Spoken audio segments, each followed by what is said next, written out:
Okay, Ji. In second step, what are we going to do that the gene that we have isolated from the human cell, we are going to attach that gene with the plasmid of the bacterium. जो हमने bacteria से plasmid को separate out किया था और जो gene का portion हमने सेपरेट आउट किया था फ्रॉम द ह्यूमन सेल, हम उन दोनों को आपस में ज्वाइन कर देंगे using the same enzymes that were use to cut off the gene and the plasmid portion. जिस एंजाइम को यूज़ करते हुए हमने जीन और प्लाज्मिड को काटा था, उसी को यूज़ करते हुए हम इन दोनों को आपस में भी अब आपस में हमने इनको ज्वाइन कर देना है.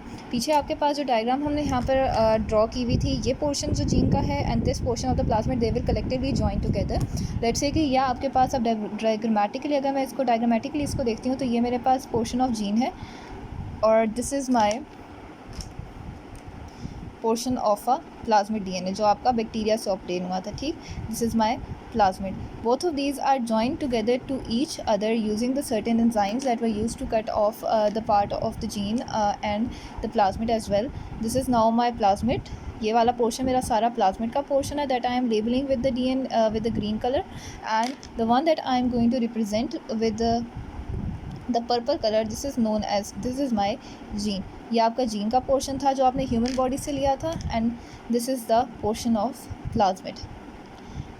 Now in the condition in which the gene obtained from the human cell, यहाँ पर अगेन वही बात है कि gene portion isolated from human cell is now attached with the plasmid of the bacteria that was also isolated. यही बात इन्होंने की है. The gene attached from of the desired protein and the plasmid collectively are now known as to be the recombinant DNA. अब आपके पास जो final structure बना है जिसमें आपका प्लाज्मिड और जीन आपस में एक दूसरे के साथ जॉइन टुगेदर हुए हैं, this is known as to be your recombinant DNA. Why it is a recombinant DNA? Because it is a combination of a gene and a plasmid that are obtained from two different species. ये आपने entirely two different species से उठाया है.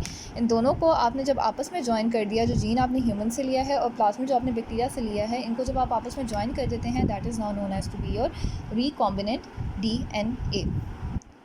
Okay जी. In the next step और the third step we would say that what we are going to do that जो हमने recombinant DNA ऊपर बनाया था, इसी डीएनए को उठाकर हम अगेन उसी बैक्टीरिया के अंदर इंसर्ट कर देंगे जिससे हमने प्लाज्मिड को आइसोलेट किया था. यानी कि जो बैक्टीरिया हम यूज़ करते हैं फर्स्ट स्टेप में, वही हमने थर्ड स्टेप में भी ला यूज़ करना है.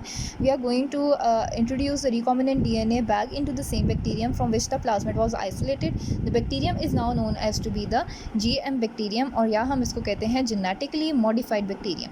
अब इसके अंदर आप क्या करेंगे कि जो आपका ये प्लाज्मिड हमने ऑब्टेन किया था, इसी प्लाज्मिड को, जो आपका प्लाज्मिड यहाँ पे बना था जिसमें आपका एक हाफ पोर्शन जो था वो प्लाज्मिड का था और हाफ जो था वो आपका जीन का था, that recombinant DNA, this recombinant DNA is now inserted.